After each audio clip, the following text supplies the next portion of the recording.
Hey, noble ones, welcome to Metatron's Protectorate. So tonight, yes, I film these videos in the middle of the night. I want to show you one of my favorite channels when it comes to sort of vintage gaming, and it's the channel Modern Vintage Gamer. It's a massive channel, perhaps you already know him, but there are a couple of videos that I consistently rewatch on a daily basis, and those are the Lies of the Robots, love the title, and this one here. Now today I want to check this one out with you, the beauty of isometric video games. I won't be watching the entire video because I don't want to react to the entirety of it, so that, you know, you can just go click the link in the description below, check the video in the original channel, and absolutely subscribe. But I do want to share a little bit the enthusiasm that I get every time I watch this, because yes, isometric graphics, some of my favorite. Love the intro music. In the early days of video games, graphics and processing power was limited. Home computers and consoles during the 8-bit era had low screen resolutions and small color palettes. CPUs, the brains of the computer, would normally run at low clock speeds, and memory was limited. Still, these limitations didn't stop from some amazing games to be developed. Yeah, I want to say that actually was precisely because of the limitations that some amazing games were created, because those developers back in the day, oh gosh, they could get creative. But one area where video games struggled was rendering 3D graphics. Of course. Computers and early game consoles weren't really up to the task, and they weren't really meant to render 3D at all. Of course, there are exceptions to this. Games like Elite, Revs, or Stunt Car Racer proved that it could be done. However, these games were developed by skilled programmers who squeezed every last drop of performance out of the machine. Oh, not to mention the one you're showing now. Yeah, I suppose technically it is 3D, but it's of course missing texture. So there are still massive compromises, of course. But yeah, he has a point. But for any good early 3D game, there were mainly terrible ones that couldn't run more than a few frames per second. And if you look at most 8-bit computers and consoles at the time, like the Commodore 64 or the NES, the hardware was built in mind for fast 2D drawing and hardware sprites. Absolutely. Yeah, he's totally right. My Commodore 64 is over there. I might play with it one of these days with you, maybe live. Why not? I do remember these games that had these 3D graphics, but at the end of the day, you couldn't play them. Like, what's the point? That's what I don't understand. I wonder what the point is in trying to get a game to use polygonal graphics in the 8-bit era when you're playing at 4 frames per second. I mean, it's unplayable. It's unplayable. I'm not saying that you have to reach 30. Maybe if it's like a 20, I suppose.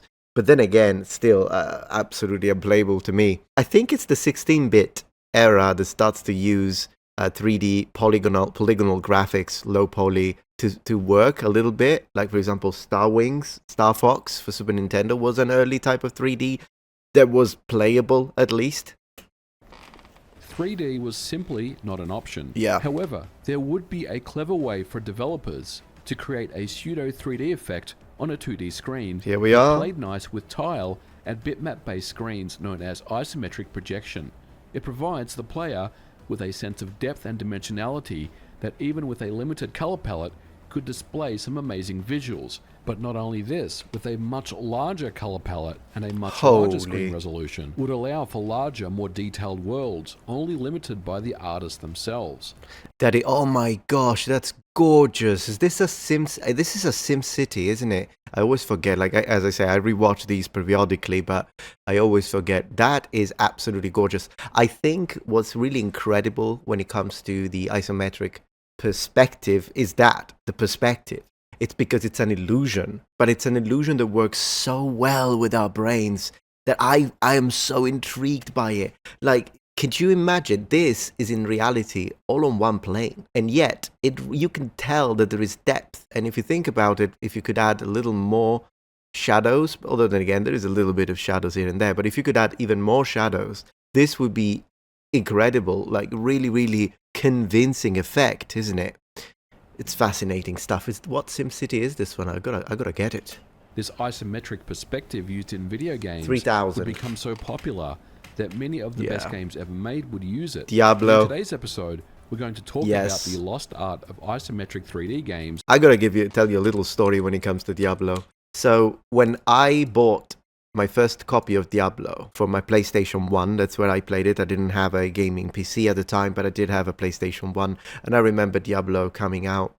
And the isometric perspective actually tricked me because I thought it was 3D. In the sense that, again, I'm 14 at this point, okay?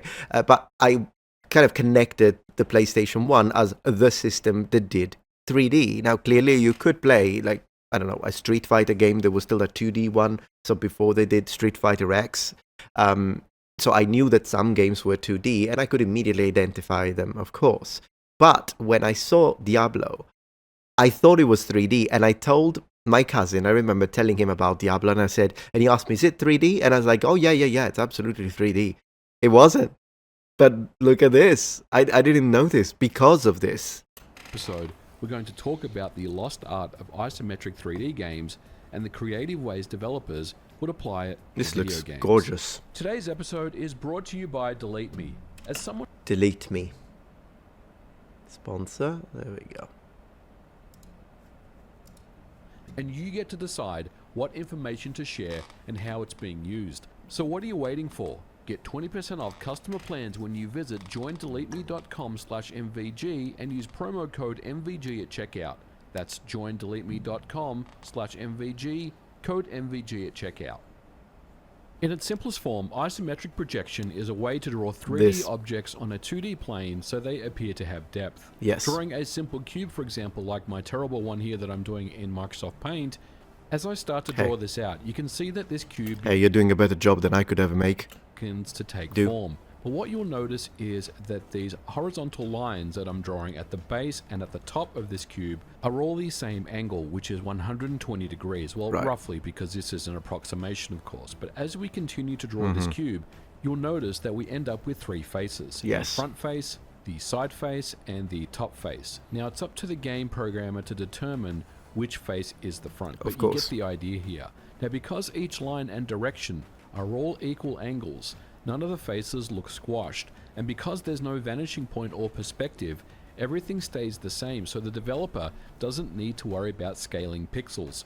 You know, I think this is incredible because at the end of the day, when you put it like that, it is a very simple principle. And it's, of course, a principle in art that we have known for hundreds and hundreds of years. A lot of medieval paintings utilize this technique to create depth. And for example, one of my favorite artists ever, Raffaello, but also Piero della Francesca in Tuscany, they both utilize this in an incredible way to create the illusion of depth. But isn't it incredible that now we are reapplying an ancient technique into well, now this is like the freaking 80s, but you know what I mean.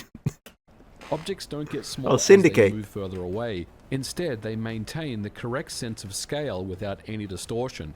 And by creating hundreds of these perspective blocks and applying hand-drawn pixel art to them, allows for large worlds, large cities, dungeons, maps. Which one is this one?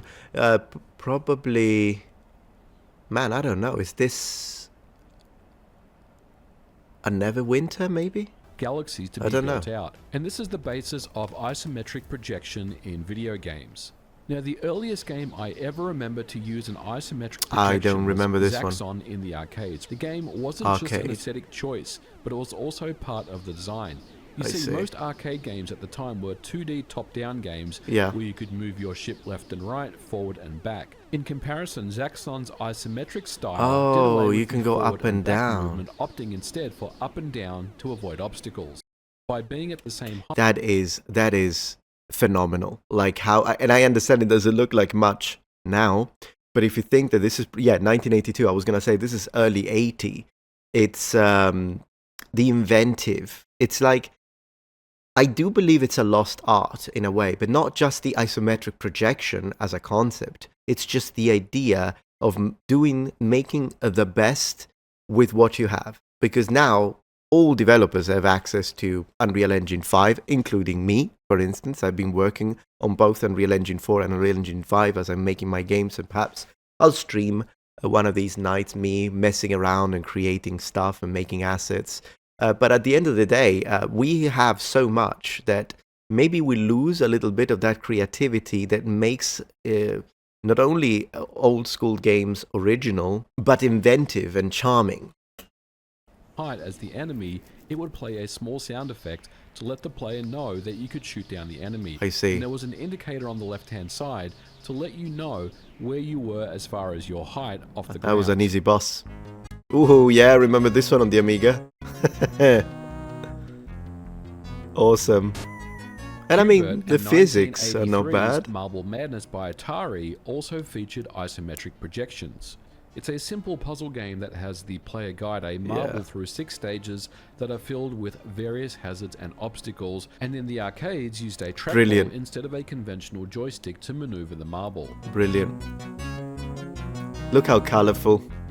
It wouldn't be long before home computers also began to experiment That's a with Commodore, isometric right? 3D games. I never and saw perhaps this one. no game was more important on the home computer than 1984's Night Law. Developed by Ultimate Play the Game, would later become Rare. Night Law is considered one of the greatest games ever made. Released for the Sinclair... See, look at how it's like, it's only got one color, literally on screen, apart from like day, but I'm talking about the actual geometry of the game and the character. I don't even know if these are considered sprites? Is this like before sprites? I don't even know. You'll let me know in the comments.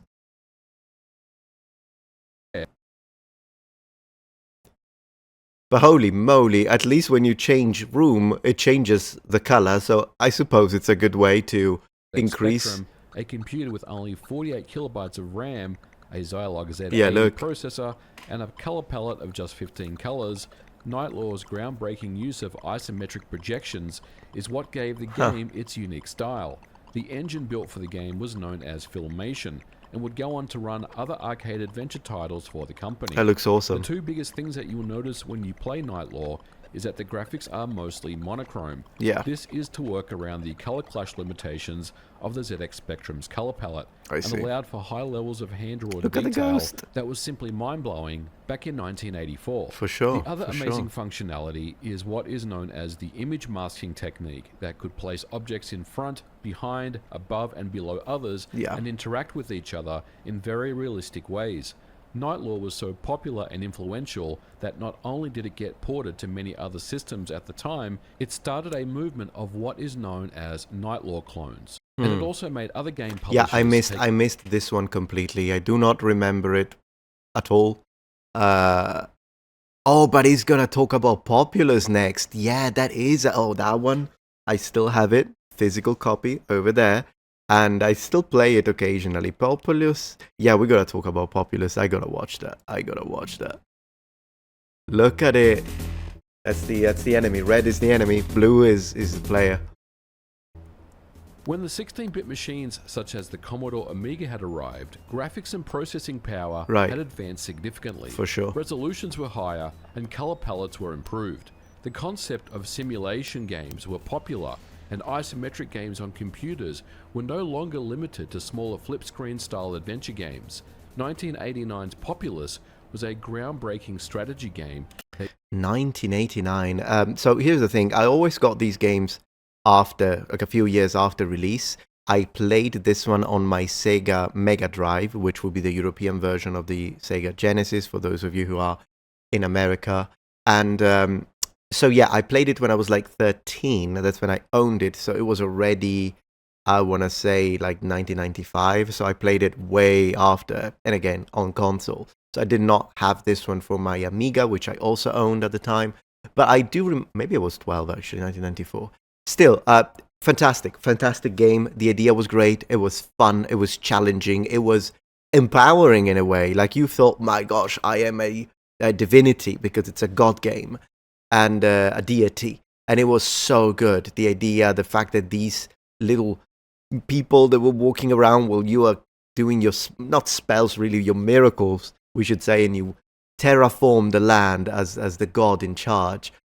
As you fight the other god, the red god, because you're the blue god, and you fight the red god. I think if this had multiplayer, they should redo it. They should remake it. You know, they do so many remakes. They should remake this. I would stick to 2D isometric but 4K graphics. Maybe hand-drawn could be a nice improvement. I wouldn't necessarily move to 3D for this one necessarily, but I would absolutely remake it because I know they did Populous 2, they did the Populous, the one for PlayStation, which was also pretty nice. All Populous were good, but they should remake the first one because and make it multiplayer, online multiplayer. I would play immediately. That used the effect in a very impressive way. Look at that. Bullfrog Software, led by Peter Molyneux, would apply the same design principles to many of their earlier games, including Powermonger, Theme Park, Populous 2, and 1993's Syndicate. Yeah. A real-time tactical and strategy Syndicate game was great. Consists of a player controlling up to a team of 4 cybernetic agents and performing missions to take control of countries around the world. Yeah. These missions range from assassinations, escort, and rescue missions. By 1993, IBM PCs had started to pull ahead of the Amiga, and Syndicate is a great example of how the game looks so much better due to its high-resolution 640 by 480 graphics that 640 by 480, and it's considered high resolution. Could you imagine that? What's cool about this is that I did try Syndicate only once, very briefly, on my friend's IBM PC. But then the only actual memory, real memory of playing the Syndicate game genre extensively was on my PlayStation 1, and it was Syndicate Wars, which was a semi-3D version. I think maybe it was actually 3D, but it still looked isometric, so I imagine maybe it was a mixture of 3D and 2D, so sprites and 3D graphics. You know how a little bit when you play Tomb Raider for PlayStation 1, which absolutely, and we're going to play that on this channel, but you know how Tomb Raider for PlayStation 1 was 3D, but some of the objects were 2D. And I think they did that to cut on, memory usage. And so those objects that were 2D in the 3D environment, and as you walk around them, they actually turn around because there was a way to follow up and mimic a little bit of 3D. So yeah. Ran with 16 colors. Syndicate is a showpiece of how to do isometric projection and apply it to a real-time strategy combat game in exceptional ways. It was real time, that's right. I agree with him. Masterpiece.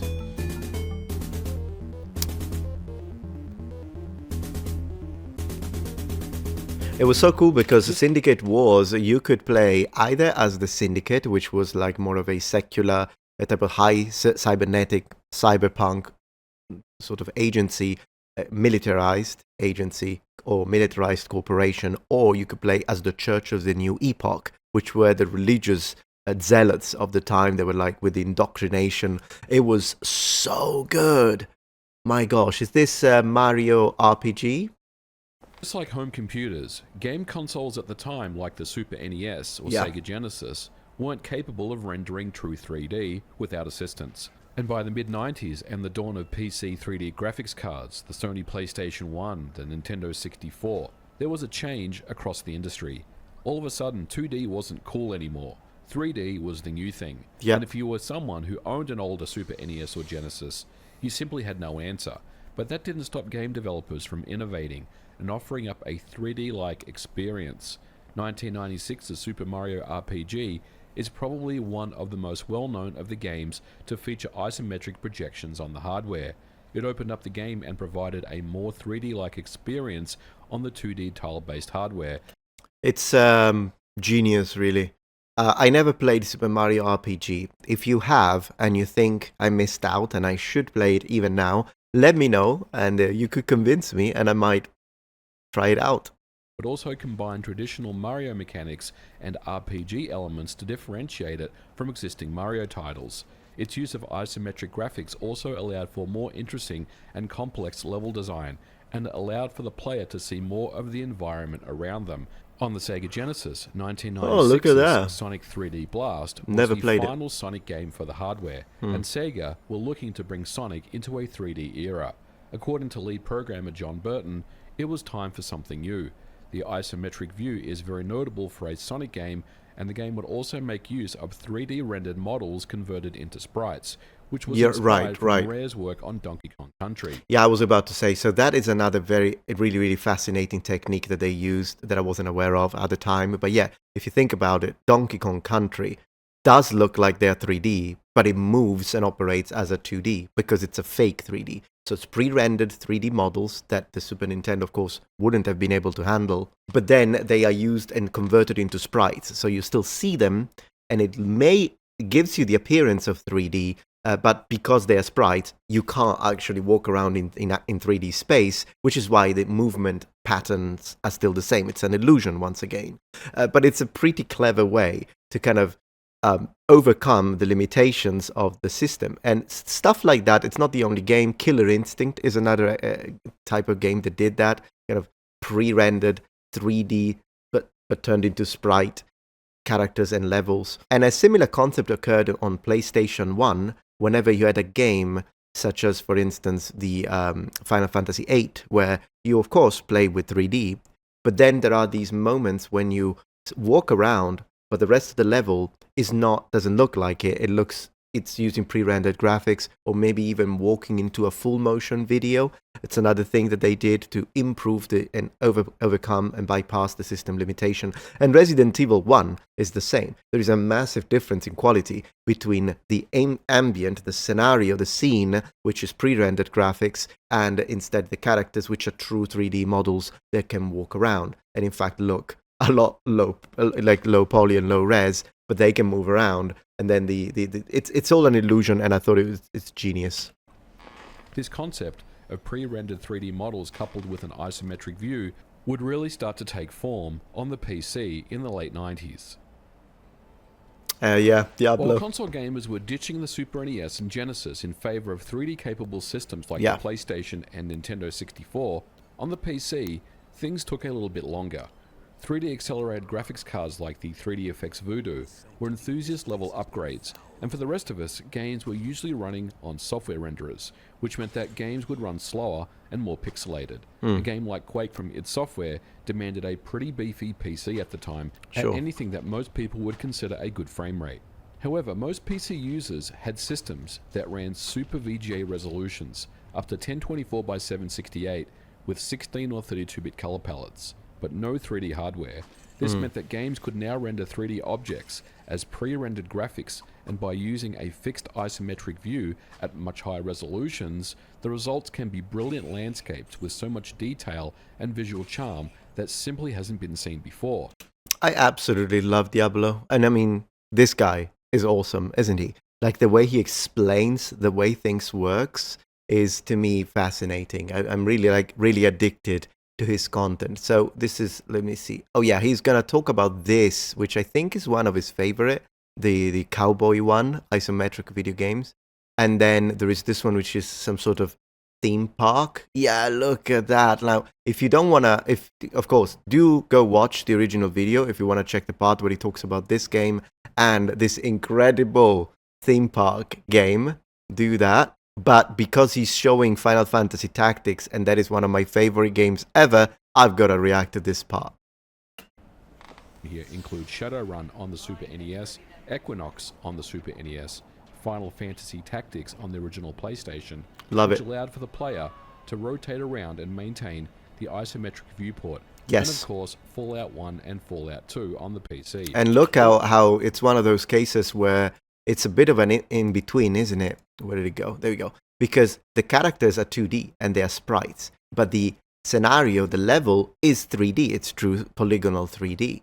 And so when you turn around, which you can, the sprites move accordingly in a way that remains believable and change their face, if you will. Wonderful. Is Metal Gear Solid considered? I thought it was full 3D. Wait a second. Above the crowd. Definitely one worth checking out if you like your action role. Oh, that's games. Nod. By the early to mid-2000s, isometric games with pre-rendered or hand-drawn artwork were slowly starting to phase out. Yeah. Their time had seemingly passed. At this point, 3D graphics cards were much more affordable, and games on PC came standard with hardware acceleration. Not only this, game consoles had become powerful. The PS2, original Xbox, Dreamcast, and GameCube could all render fast 3D graphics with advanced... Of course, I own every single one of those systems. Anyways, I don't want to, as I said, I don't want to watch the whole thing. Do go check out his video and his channel. You're like, whoa, what do you mean you're not subscribed? No, I wasn't subscribed because now I was watching with my second channel for whatever reason. In fact, I don't really need to subscribe with my second channel. I can subscribe with my main. I don't want him to get spammed with all of my subscriptions. But yeah, so this guy is awesome. Absolutely. Check him out. Let me show you his channel again. Here it is, modern vintage gamer, 851,000 subscribers, 547 videos, and he says, I love modern, I love retro. Absolutely. Now, I would have swapped them in place. I would say, I love retro, I love modern, but hey, it is what it is. Tech, hardware, gaming, and absolutely worth it. This game killed the Amiga is another pretty good one. He has got a lot of videos, so do go check out his channel. And if there is any of these videos that you watch and you like, and then you want me to react to, do let me know, and I absolutely will make another react video. Look at this, the enhanced outrun engine. Oh, that's gonna be so interesting to watch. I don't think I watched that one. Thank you so much, as always, for checking out my channel, Metatron's Protectorate. And I hope to see you again tomorrow for my next daily upload. We'll see if it's a react, if it's my own content, like regular production, or if I'm just gonna play a game. These are the three things. This is gonna be the trinity of this channel. Anyways, for today, thank you so much. See you tomorrow.